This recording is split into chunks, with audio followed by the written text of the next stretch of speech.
Hello, everybody. This is Georgianne Hughes, and this is the Byte Show. And we have Olaf Hage with us, and we're going to be discussing the big earthquake, the tsunami, and some sort of strange things. There was on the 23rd of December, there was a large 8.1 quake between Australia and the Antarctic. Now, there was no news coverage to speak of, very little said about it, but this was supposed to be a very big quake. And this preceded the tsunami that hit Thailand and Sri Lanka and all of that area. Olaf, it's very strange. Unless this was generated by some kind of frequency weapons, someone horsing around, they even found a little baby floating out in the ocean on a mattress. Now, there were some very peculiar things with this. Yes. People, Georgianne, were saying that you could have a 40-foot tidal wave hit the beach, and a mile or two down the beach, nothing. Yeah, very strange. And it was hit or miss.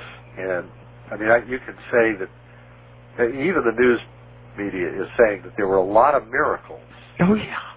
Like that baby on the mattress. Yeah. And places where, for some peculiar reason, the tidal wave just did not hit. And I'll tell you one reason why that might happen, and that is if you have two epicenters and an interference pattern is created between them. My goodness. They cancel each other out, and you get no tidal wave. And that could explain this. If there was more than one epicenter for this event, then we might have an explanation here. Now, if there's more than one epicenter, that has not come out so far. But, if you have an undersea volcanic eruption or earthquake, and then a landslide, which often is what triggers these things because there's a change in the underwater topography, and it seems as though tidal waves are more likely to be generated from that kind of event than they are from simply an earthquake undersea. So the 8.1, or was it 8.1 or 8.2? I think you said 8.1, right? 8.1 is what they said. Now that was down in the Macquarie Islands. Right. They're located about not quite halfway between New Zealand and Antarctica, just south of Tasmania in Australia. Now, underneath of Australia, if you look, there's a little island. It's actually a big island if you were there. But anyway, compared to Australia, it's a little, called Tasmania.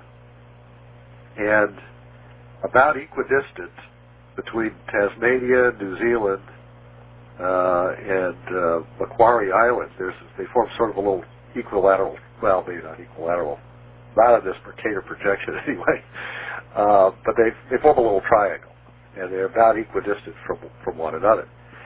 And Macquarie is, like I say, it's on its way to Antarctica. It's well down there, about 55 degrees south latitude, which is north. If you were north latitude, you'd be north of me up in Canada. That's how we're talking here. So it's the Antarctic equivalent of Labrador or something, So it's well down there. And Macquarie Island apparently is part of the Earth's mantle, jutting up out of the sea.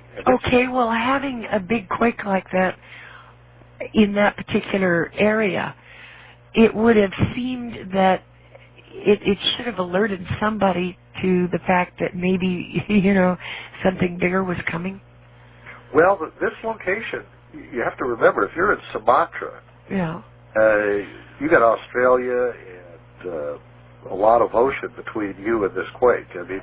Sumatra is north latitude. It's north of the, I believe, is it in north? Well, no, I'm sorry. It's north of the equator.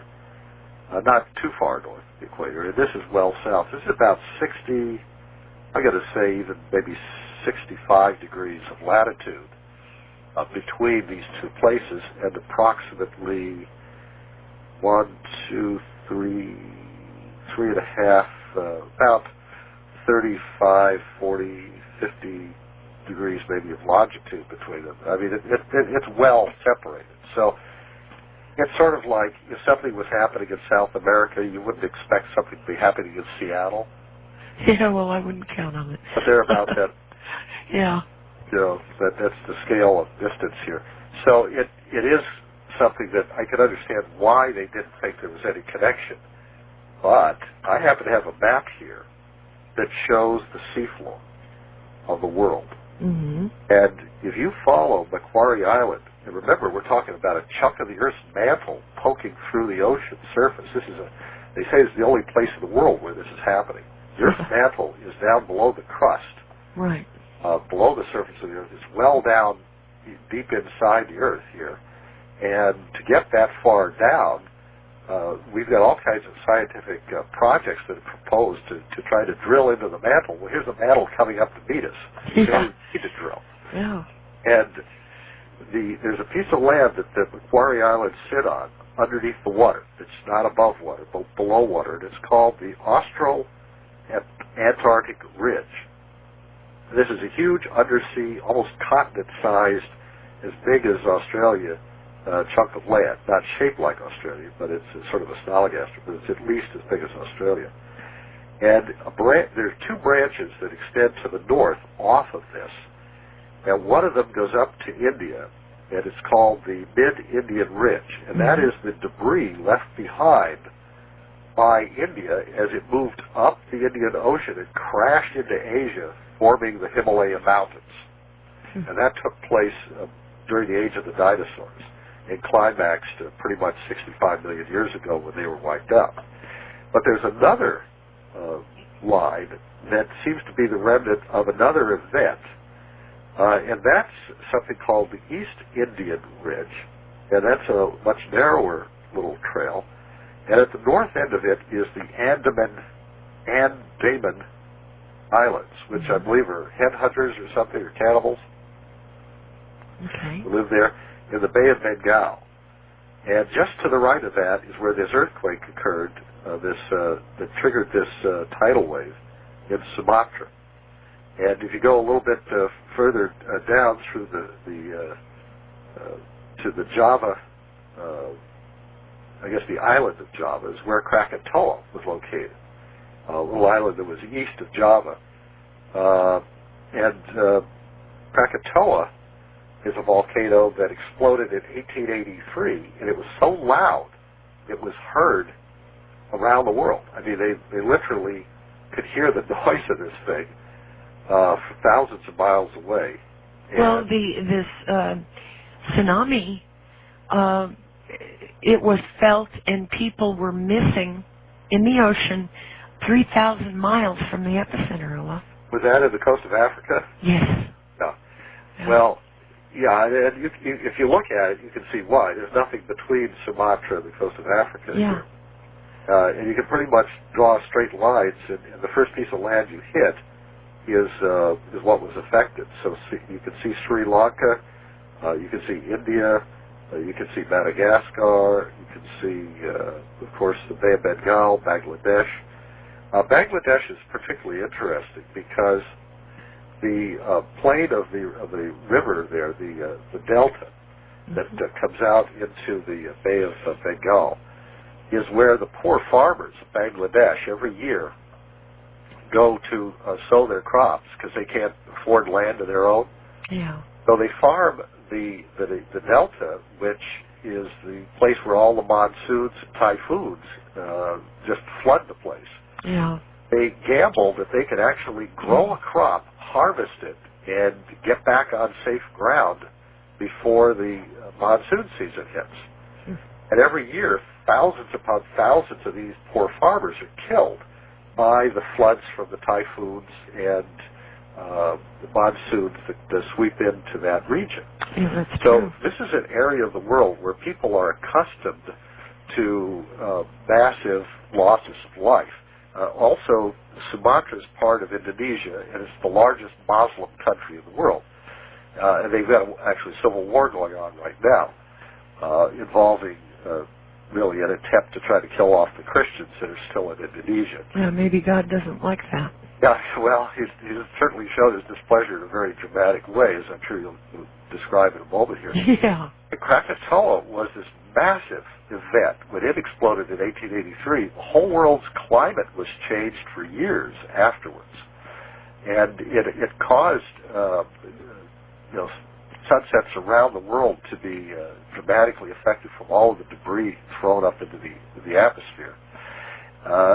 That event was in the same region, and really caused by the same earthquake fault line, which is called the Java Trench, that extends from Java up the side of Sumatra and into the Bay of Bengal. And that is affected by this upwelling of land that's pushed up. In other words, what we call Sumatra and Java, these places, and even probably Thailand, are the product of the deep ocean rock burrowing underneath of the rock that we see in Southeast Asia, that plate there. And as they burrow under it, they create this trench, the Java Trench, that really triggered this event. And it's a very deep ocean trench where the ocean floor is burrowing underneath of Sumatra and Java, these places, and going down into the Earth's mantle. So what you're seeing here is like a conveyor belt where it's coming up at Macquarie Island down in the south there and going down into the mantle again under Sumatra. Mm-hmm. So to some extent, it's almost as if this conveyor belt moved last Thursday, the 23rd of December, and then pushed this whole mass of land north and subducted it underneath of Sumatra and pushed it down. And when it did that, there apparently was a collapse of land, and that's the kind of thing that actually triggers tidal waves. Well, see, that's my point. Some scientist that was worth his salt should have sounded an alarm about this when that quake happened, between Australia and Antarctica. Well, you've raised an interesting point about triggering alarms. Because, Olaf, nobody said anything about it. Not one word. And they still haven't. These countries have refused to sign the treaty and install the equipment and allow the placing of the buoys in the ocean that would monitor tidal waves and help to protect people by giving them an early warning. My understanding is this thing was traveling almost the speed of sound. Well, in a book that I have called We Are the Earthquake Generation. Joseph Goodavage? Pardon? Yeah, the author Joseph Goodavage? Jeffrey Goodman. Oh, okay. Yeah, okay. He talks about tidal waves, 1,000 feet high that travel 1,000 miles an hour. It's not impossible. But it just, it really interests me why nobody said anything when this other quake happened on the 23rd. Earthquake prediction is still Well, it's not prediction. It's like warning, this is possible. It could happen. Beware. Don't step on one of my puns. Earthquake prediction is still a shaky business. Yeah. Oh, how cute. But, we don't really know with enough certainty what's going to happen. But clearly, these countries refuse to allow the buoys to be put in there. I mean, we said 9 different countries or a dozen different countries have been affected by this. Mm-hmm. Precisely because you got all these different countries bottled up into this little bay. Yeah. And none of them will allow the buoys to be put there because we'll say, well, that's not on our territory, that's their territory, that's not their territory, it's our territory. They all want to divide up the bay because it's full of fish, and so they're fighting over fishing rights and ownership rights, and this has held up the whole process. Yeah, squabble, squabble. Putting the tidal wave warnings in there. So yeah. now they've lost, oh my gosh, I mean... It's more than 50,000 people. Yeah, more than 63,000. Yeah, and it'll continue to climb. Climbs hourly. And yeah. I have heard there are whole islands that have 30 and 35,000 people on them that aren't even in the data yet. Yeah. Gone. The islands have been swept clean. They're gone. Essentially, 35,000 people are gone. There's nobody to report the data. Yeah, that's right. There with the little adding machines. They haven't added those in there, but the islands are gone. We know there's 35,000 dead people. It's not in the data yet. Wow. So we realize, I mean, this is going to go over 100,000 dead outright, and disease and other problems will eventually probably kill another 100,000. So this could easily result in 250,000 dead. And now we're talking Chinese earthquake level. You know, yes. This is the numbers that you usually hear from a Chinese earthquake. You know, and I'm going to bring something up that a lot of people will just roll their eyes and shake their head and say, oh, yeah, there you go. You know, I think it was on WorldNet Daily, and they mentioned that this was an earthquake of biblical proportions. Yeah.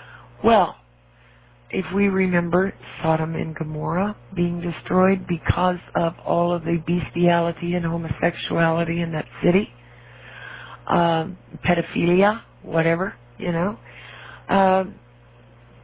when the angels came to visit Lot, every man in the city came and wanted to have sex with those men. It is well known in the world that, for example, Bangkok, Thailand, is a very active center for pedophiles, international brokering of children for sexual purposes. We have business tycoons from this country, Europe, Mexico, Latin America, Muslim nations over in the Middle East that travel there to have sex with little kids. And, you know, I mean, if God's hand was in this, I can sure understand. You know, it reaches a point where it's so disgusting that something has to happen to wake people up, to jolt them. Well, in 1995, I believe it was, the Northridge earthquake, January 17th, was it 1995 or 94? I forget which now.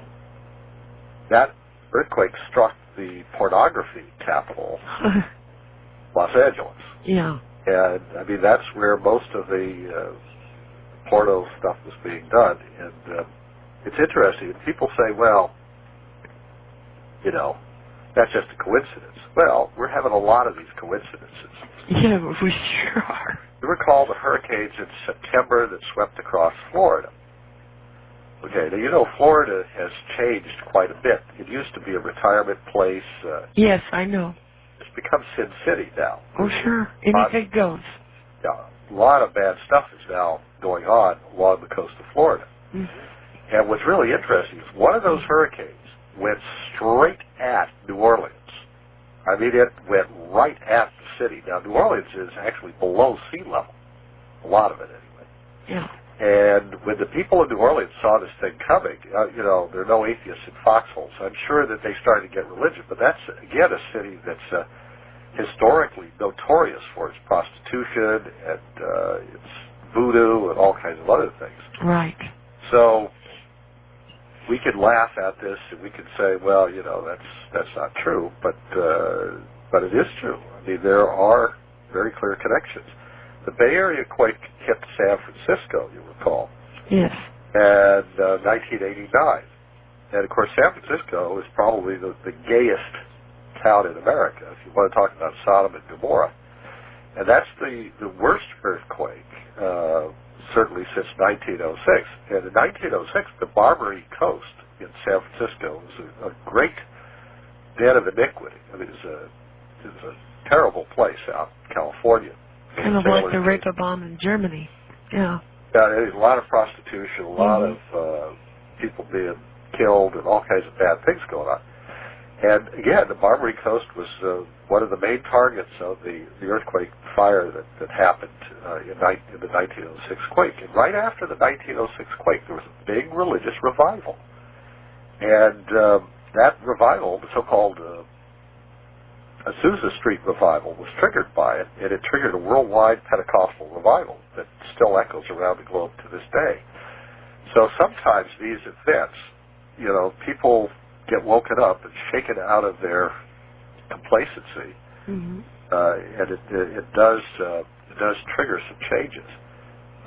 You look at Pompeii and Herculaneum back in 79 A.D. There was a volcanic eruption and so forth. And again, these people were living in a place they knew was dangerous. They knew were at risk, just as the people in San Francisco, just the people in Los Angeles, just as the people in New Orleans and so forth. You can go around, you can see all these towns where these things happen. And, people are aware that they are risking their lives by living in these dens of iniquity, and they continue to live there. And they don't seem to understand that, God sees all of this. He's not dead. There's a spiritual dimension to everything. Everything. There is no coincidence, no such thing. It's just mere coincidence. This raises a question. I wasn't going to talk about this, but I feel led to speak about this. Good. When I came to Maine, this is going to sound really strange, but I'm going to tell the story anyway. Okay. You remember Hurricane Bob? Oh, yeah. Okay. Now, I never used to believe, speaking of atheists and foxholes, God has to drag me kicking and screaming to every new insight, I did not believe that you could pray for the weather and have it change. Now, I know Jesus did that. He prayed, the storm, stopped and the waves calmed and so forth. But that was Jesus, He could calm the storm. But he said, greater things than these that I have done, you will do also, because I go to the Father. Mm-hmm. Ask the Father anything in my name, any good thing, of course, it will be done for you. Well, does he really mean that, or doesn't he? Well, I'll tell you a story. There was something called Hurricane Bob. I believe, I'm trying to remember now, was it 1991, I think? Summer of 91, August of 91, I believe. Mm-hmm. I could be mistaken about the date, but it's about that. And I was living in Yarmouth, Maine, and my wife and I had been making a video. We were in the middle, actually, of making the video when the hurricane was announced. So we put away all of our video equipment, packed up all the cameras in the original boxes, put everything back in storage, if you will, in the safest parts of the house we could find. Yeah. We were renting a house at that time, and it was on a corner. And there were houses all around us,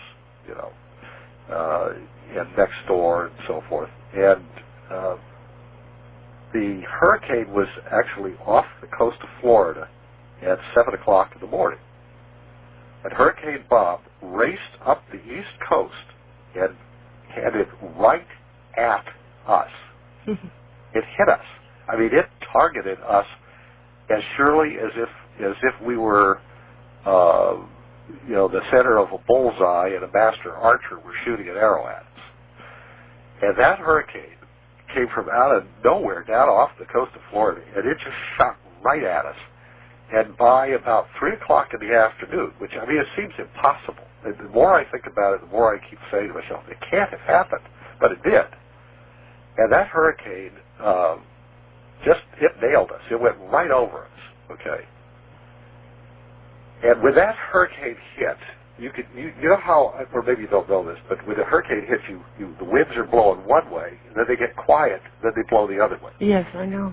That's how you know the eye has moved over you. Yeah. Well, we had that happen to us, but I did everything I could to protect the house, and I worked all day for hours trying to get everything, get the equipment put away, get everything, check all the windows, make sure everything was tied down, it could be tied down, and just tried my best to protect everything.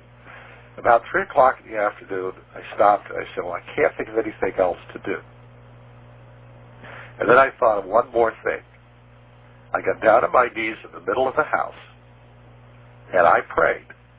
I prayed out loud, my hands in the air, and I just prayed to God to protect this house. Now, we didn't own this house. We were just renting it, you understand. Mm-hmm. But I asked him to protect the house and all of our stuff and everything.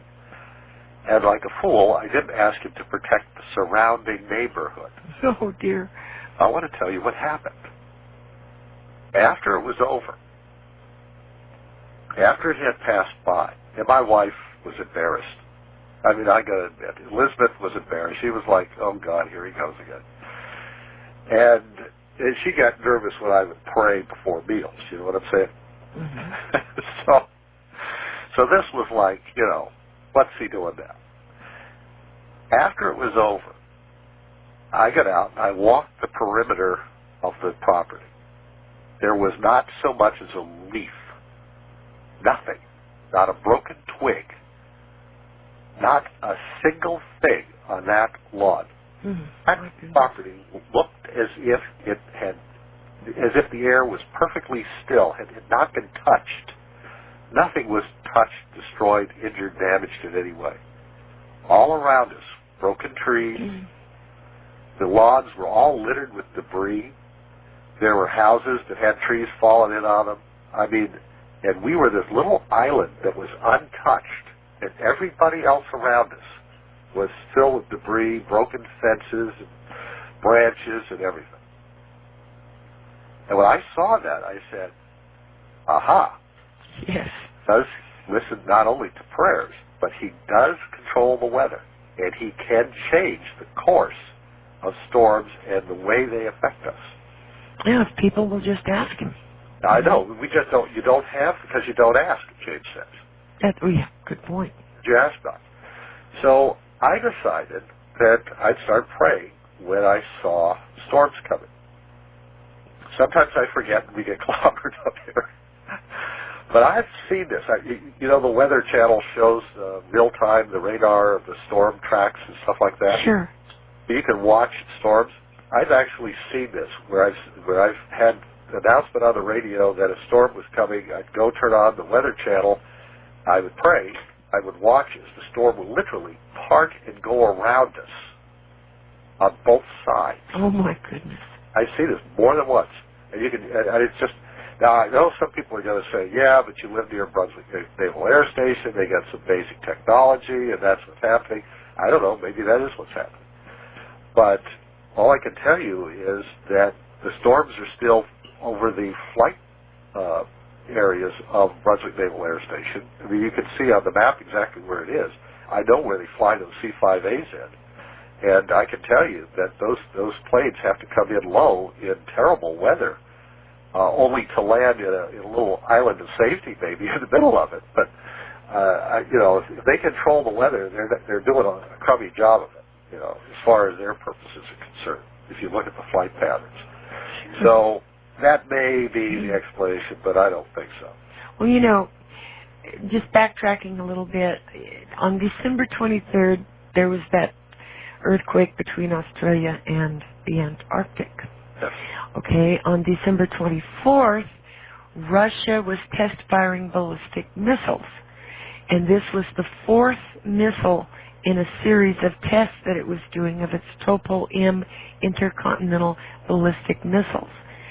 And that missile will travel, allegedly, 6,000 miles. And their test site was out on the eastern Kamchatka Peninsula. You know, I don't know, but firing off all these missiles probably did not help things, depending on where they... Miles from Sumatra. Yeah, well, you know, those missiles can travel that far, I do believe. But, you know, there's just so much going on. And, you know, they talked about also the concern of having one of these tsunamis hit the coast of the United States. Well, as you and I were talking prior to going on the air, what about nuclear power plants, Olaf? I mean, it could take it right down. Now, we need to get into that after the break and talk about the risk to nuclear power plants, and especially on the east coast of the United States, and some of the things that are really threatening to cause some major, major damage to the world here. And really, this is a wake-up call, as sad as the 100,000 or however many people it is who will have died in this tragedy. Well, I'll bet you Henry Kissinger and the prince over there in Great Britain and England is just jumping up and down with glee that we now have less people on the planet. Those people are so satanic. We'll be right back, folks. We're going to take a short break. Okay, folks, we're back again. This is Georgianne Hughes with the Byte Show, and we're talking about tsunamis and earthquakes and ballistic missiles and, a lot of things. And we have with us Olaf Hage. Please visit Olaf's website. It is thetimequest.com. And get into that website and really search, because Olaf is an excellent, premier researcher. And he has some books and tapes that you may be interested in, so go have a look. Olaf, what about the nuclear power plants in a giant tsunami that slams into the East Coast? What do you foresee there? Well, what would happen? Yeah, we all around the United States, we have nuclear power plants in the 1,000 megawatt range, which are, it's about the typical size of a light water reactor. The light water reactor has to be cooled with water. Yeah. Designed to get really hot and to keep it from having a China syndrome and burning its way through the earth. You have to constantly pump cool water through it. So the accident they normally fear is what they call a LOCA, or loss of coolant accident. Mm-hmm.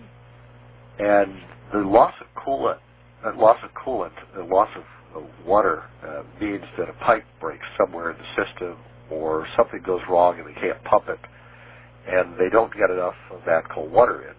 And of course, what comes out of a nuclear reactor is hot water, and that hot water is very slightly radioactive from some of the penetration that occurs in the piping, but it's generally not, it's not a major problem. So I don't want anybody to think that I'm like raising an alarm about that issue. What concerns me is the fact that these plants, if you have a tidal wave hit them, they contain so much radioactive material.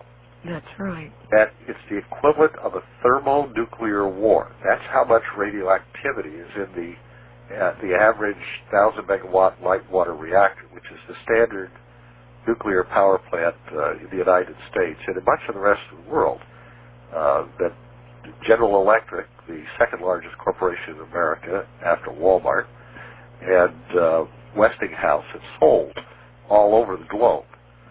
Now, those reactors are used in nuclear proliferation. That is the reason why you see these countries like India and Pakistan and North Korea, all these countries developing nuclear weapons, because they have nuclear power plants.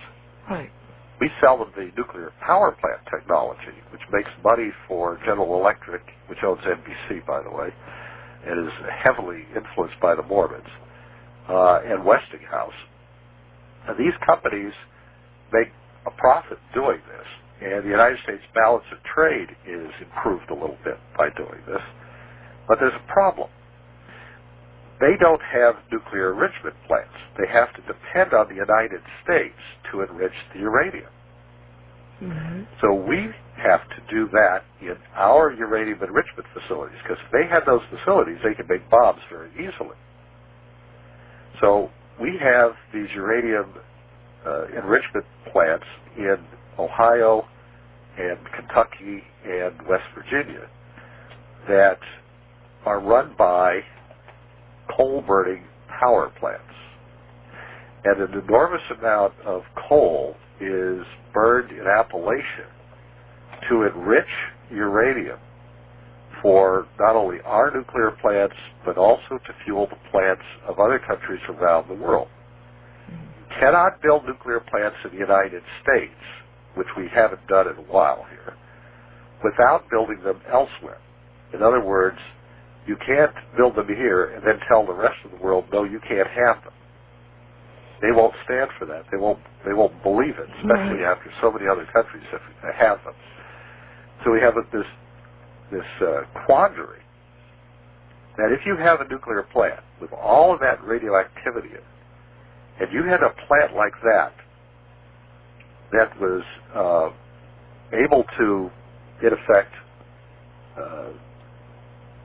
release enough radiation to kill every living thing on the planet, and you have this tidal wave, like we saw in the Sumatra event, hitting a nuclear plant like that, it would just shear it off at the base. I mean, you've got to understand something. 40 feet of water traveling 600 miles an hour is like a sledgehammer hitting a milk carton. That's the effect of one of those things hitting a nuclear power plant. Yeah. There's just nothing that can stand in the way of that kind of force if it hits you head on. I mean, these are very vulnerable facilities because of the kind of power that a hurricane is not the same thing, folks. A tidal wave is a battering ram of water that only compresses about 4%. It's pretty much like a block of steel coming at you, 40 feet high, traveling at 600 miles an hour. There's just no way you're going to get out of the way of that. And it's just miraculous that anybody survives that kind of thing. But as I said, a mile up the beach, they may not have anything. It's very erratic. So we're looking at plants on the seacoast. For example, in New Hampshire, and recently in Maine, when Maine Yankee was still intact, which we recently decommissioned here in Maine. These are plants that are actually on the beach, actually the seacoast. Oh, boy. And I believe we have Diablo Canyon and some other plants out in California, in various places around the country. Well, they have one out there that's built right on top of a fault line. Duh. That's not only a fault line, but it's also on the coast. Yeah. So it's doubly stupid. And there are plants like this. They talk about sunny California. Yeah, right. I've heard of solar energy. Yeah. Need a nuclear plant in California. Yeah. Need for it. You got all that sunlight, use it. Right. Electricity, if you really wanted to do that. And the cost of that nuclear plant at Diablo Canyon, I mean, it was enormous. I mean, you're talking to over $1 billion, I believe. And with that kind of money, do you know how much electric power you could generate from solar cells? If you had $1 billion contract from California, for solar cells, that would drive the price down. It'd be very cheap. They could get probably 2, 3, 4 times as much electricity as the current price structure might suggest. So there's no question but that we could do things differently if we tried to. Well, I want to talk about a little problem called La Palma. This is a volcanic island in the Canary Islands off the coast of Africa. And it's about the same latitude as Florida. And these are, there's about 7, 8, 10 large islands there. And they're all volcanic islands. Well, La Palma is the farthest, well, almost the farthest west of them, the one closest to America, to put it another way. Now, none of them is really close to America. Like I say, they're off the coast of Africa. But just as we saw in the case of Sumatra, where the tidal wave reached the coast of Africa, okay, you look at a map, there's nothing between Sumatra and Africa. It's just ocean. And the same thing is true here. There's nothing between La Palma and America. It's just ocean.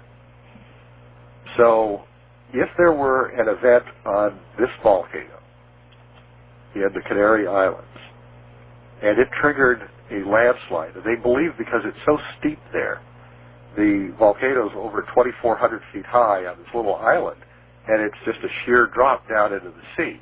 So it's so steep that they think that any real major event there will cause a tremendous landslide, and that landslide is the thing that will trigger the tidal wave. That tidal wave will sweep across the ocean, and you can say goodbye to Miami.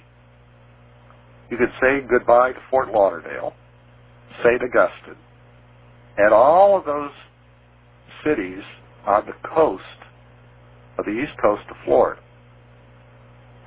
Everybody in those cities would die. But that's not all. You go up to Savannah. You say goodbye to Savannah. Savannah, Georgia. Mm-hmm. Yeah. Little towns along the coast, the Carolinas, Virginia Beach. I'm sorry, Pat Robertson. All your prayers are not going to save Virginia Beach if a tidal wave sweeps in a broad swath across the Atlantic Ocean. Now, we just were commenting that sometimes just up the beach from you, nothing happens. So they could luck out. It's possible. So I suggest you start praying now, because you never know when this thing's going to hit. Now you keep on going. You've got Washington, D.C. That's low-lying. You've got Philadelphia. You've got New York City. You've got Long Island. We might get lucky and take out the UN. Now, Boston, the land sort of curls around. There's some question as to whether Boston would get hit. Cape Cod would get hit. Boston might not get hit. But just north of Boston, along the New Hampshire coast, you've got 3 nuclear power plants on the beach. Oh, brother. Oh, my goodness. I did not know that, Olaf. I've seen them. I've driven by them a number of times. And until recently, you had Maine Yankee on the beach up here. Oh, boy. So we decommissioned our plant. But Maine Yankee is one of the oldest, I think it's one of the 3 oldest nuclear plants in the country, if not the world. So when we shut that down, people said, well, it's a small plant, it's an old plant, it's about time, and its useful life. Instead of saying, hey, all of these plants need to be decommissioned. All of these plants are dangerous. Even one nuclear plant is capable of killing every human being on the planet.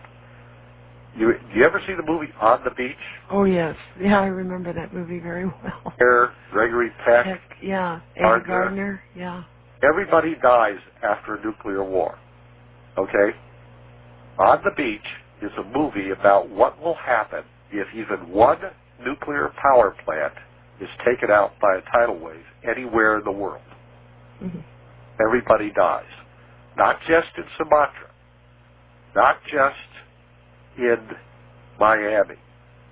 Everybody on the planet will die.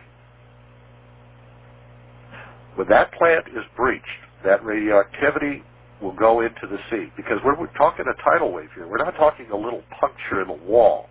We're talking taking the entire thing off its foundations and sweeping it back out into the sea. Oh, boy. Okay? All that radioactivity will go into the environment. Oh, sure. It's the equivalent of having a thermonuclear war. But if the La Palma volcano erupts, and it's way overdue, it's like, 80 years overdue or something? If that thing happens, that tidal wave sweeping across the ocean will have all kinds of nuclear plants that it could hit up and down the east coast of the United States.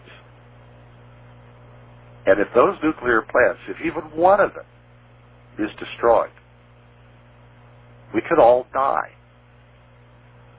So people who are saying, well, you should move away from the East Coast, it doesn't matter. Oh, gee. You can't move anywhere where you're going to be safe. The rain will be radioactive. Your food will be radioactive. Your water will become radioactive as it sinks into the ground. Well, in Nevada with the Yucca storage facility for radioactive waste, the people didn't want it, and they voted against it. But the shadow government says, you're going to get it anyway. We don't care what you want. Well, here's our problem. Oh, gosh. Olaf, we've got big problems in this country. Well, the Wisconsin nuclear plant, the Yankee nuclear plant, which was decommissioned, had to take the radioactive materials someplace to store them, right? Right. Some of it's stored on site. Oh, gee. Okay? They just dug a hole and dumped it in. Some of it was shipped to South Carolina. South Carolina is practically in the bullseye of this La Palma volcano's tidal wave that happens. Oh, isn't that cheery? Okay? You know, and not only that, Olaf, we take radioactive waste from other countries. That's right. I mean... Because we sold them the nuclear power plants so that General Electric could become the second largest company in America. Yeah. Okay? I mean, this makes no sense. It's a Mormon-owned company, isn't it? Yeah, it's a company that the Mormons once were merged with. I mean, that the Mormon Church has a company called Utah International, which is a holding company. Yes. They merged with General Electric back in the, I think it was the early 1980s for a while, and it was the largest merger in U.S. history at the time. Oh, here's a company nobody had heard of, Utah International, with a company everybody had heard of, General Electric, which I believe is the remnant of Thomas Edison's empire, isn't it? But anyway, this company that was created was a huge company, and if Utah International were still merged with it, it probably would be challenging Walmart for the #1 position. But this big company then broke up again because they kept investigating it. Yeah. People were looking at the 10Ks and they were finding out all kinds of information about Utah International, and the Mormons didn't want anybody to know about Utah International and what they did and who they were and all the companies they held. Well, that goes back to Brigham Young, who, with the heads of the Mormon Church back about a little over 100 years ago, decided on this teaching that they would one day buy up everything and control the world's economy and hand it over to Jesus when he comes back. Yeah, it's always nice, isn't it? Yeah, they're Jesus, not yours and mine. Well, they're going to hand it over to somebody. Yeah, well, yeah. Let's so put they it that claim way. anyway. Yeah. But so that was a very interesting event. And General Electric is this king of nuclear power. The reason we have, along with Westinghouse, all these nuclear plants, all the nuclear proliferation, all these countries like India and Pakistan and Libya and Iraq and Iran and Israel and North Korea and all these countries that are getting nuclear weapons, it's because we sold them the means to create nuclear material. And if we hadn't sold them these power plants, we wouldn't be facing this problem. I doubt that the Russians would have done it, although, I can't say that the British and the French haven't been involved as well. Sure. Definitely, they had to compete with what we were doing. And so we've nuclearized the world. Oh, isn't that cheery? There were no nuclear plants that I'm aware of that were struck by this tidal wave in Sumatra. But had there been, I would say take a vacation for the next 6 months. Enjoy yourself because it's all over. Yeah. Oh, gee. If the Canary Island volcano collapses, if there's just a big earthquake there and the side of the volcano falls into the sea, it'll trigger a tidal wave. That tidal wave, I think they're talking, was it 1,000 feet high and 1,000 miles an hour? Yeah. Okay, I mean, that's, I don't know, we're talking 25 times higher and almost twice as fast as the Sumatra. Yeah. Awesome energy. Just, it's inconceivable. Yeah, the Sumatra tidal wave swept islands away. There are literally islands with thousands, tens of thousands of people on them that are now swept clean. Well, Olaf, also, they said that one of these islands had been repositioned or moved 100 feet or something like that. That's surprising. It had been literally moved. You know, oh, gee. And the Earth's rotation apparently affected. Yes. Yes. So, and this is a small event. And during this time between the earthquake that happened between Australia and the Antarctic and the big earthquake with the tsunami that followed on its heels, you and I noticed something about the power. I know our power went out here for a brief time. You were talking to someone. I was talking with a friend out west. Yeah. And our lights both flickered at the same time. And they were way out west. Yeah. And there was like 2,500 miles between us or something. And our lights both flickered at the same time. And again, of course, there was a full moon when the Sumatra event occurred. Right. Massive flooding, 6 inches of rain in California, just absolutely pummeled with rain. I don't know if you realize how much 6 inches of rain is, but you have instant flooding from that. It doesn't matter where you are. You can be up in the hills. 6 inches of rain is going to be a lot of water. And huge blizzards racing across central part of America. New Orleans had snow. 31 inches of snow.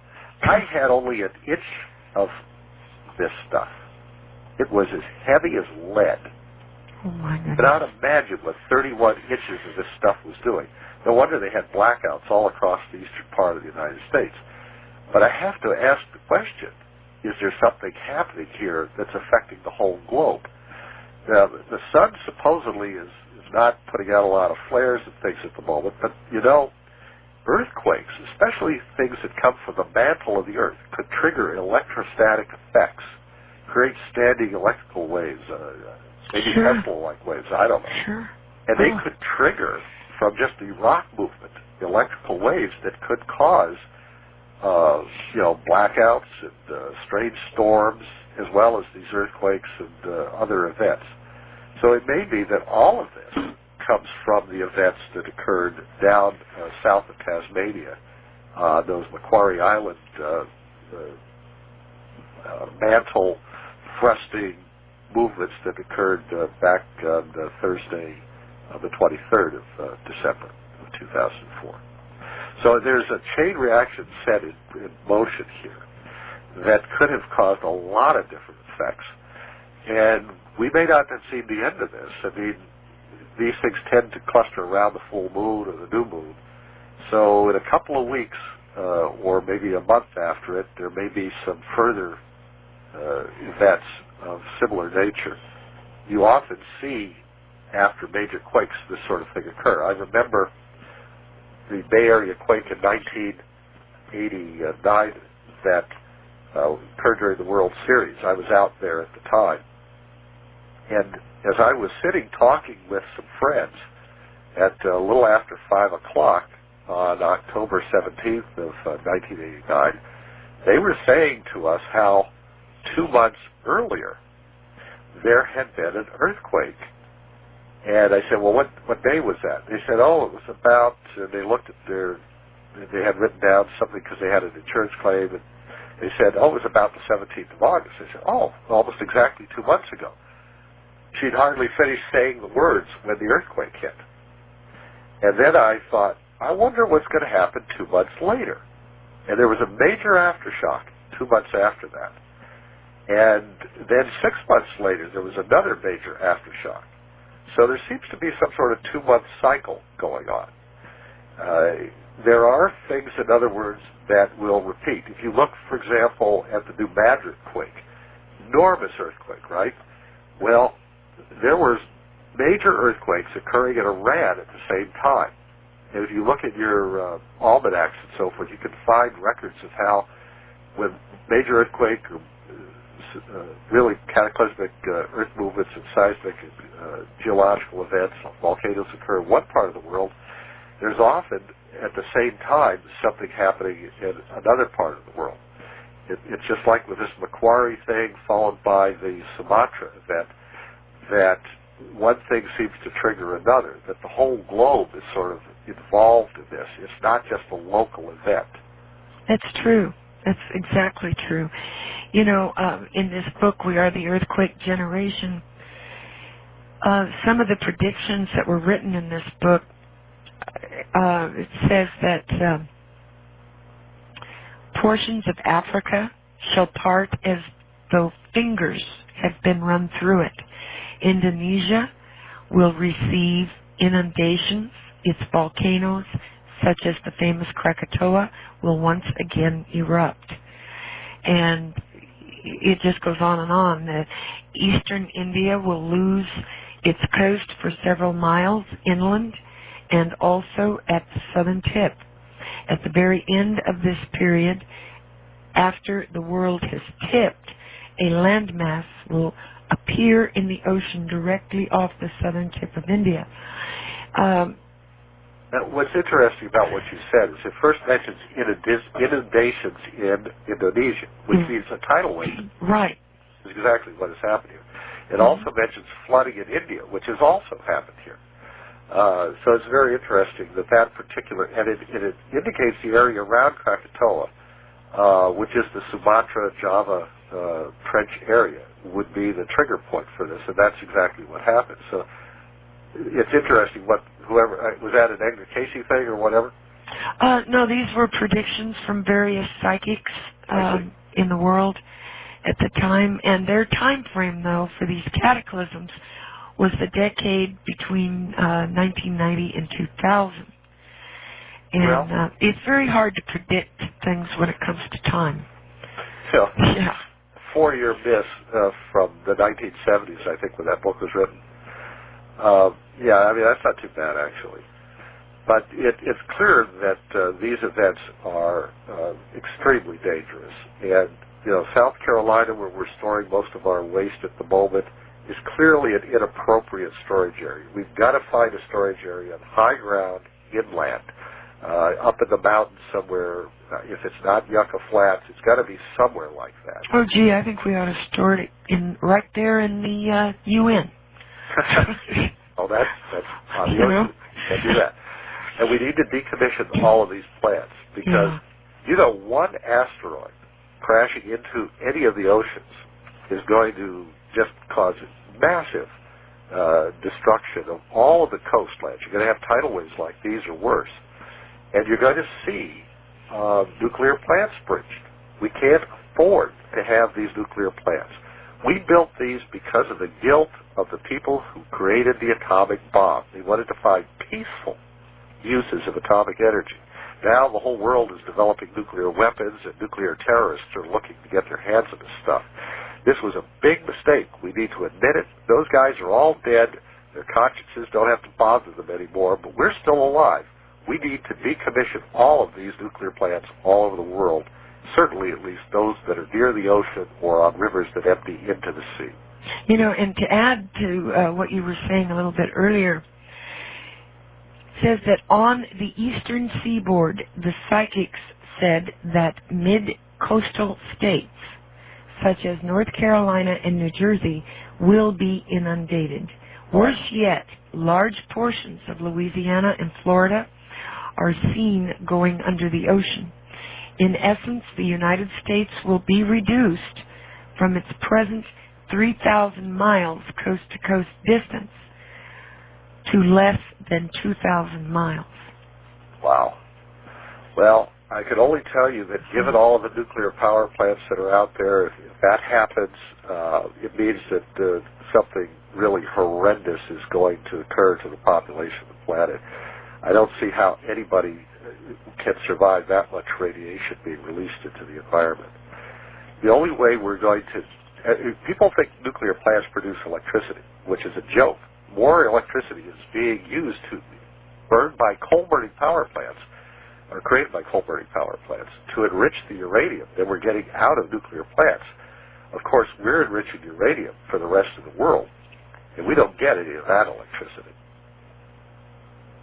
Well, there's alternative forms of electricity, but, Sure, we can put electric solar cells on the roofs of all of our houses. Sure. We would use more energy than we can use. But you see, that would interfere with the lifestyles of certain people. Well, we would decentralize. Yeah. energy, and that's something that people in the oil industry and the coal industry and all the rest of these industries don't want to see happening. That's right. The electric utilities have their profits determined by their capital investment. And power plants are the most capital-intensive way to produce electricity. So that's why they built them in the first place, because they were profitable, not because they produced net energy. They don't. Well, we've come to the end of the hour. Wow, Olaf, this has been interesting and disturbing. Folks, go have a look at Olaf's website, theTimeQuest.com. That's all one word, by the way. Right. No dashes or anything. It's theTimeQuest.com. And we will be seeing you next week, talking to you next week. And thank you very much, Olaf, for joining us tonight. For having me. And God bless you and everyone out there. And I would suggest we all pray. And not just for ourselves, but for the souls that have been lost in this tsunami, and for the family members that have been left behind grieving. Okay, folks, good night. This is Georgia M. Hughes with the Byte Show, signing off.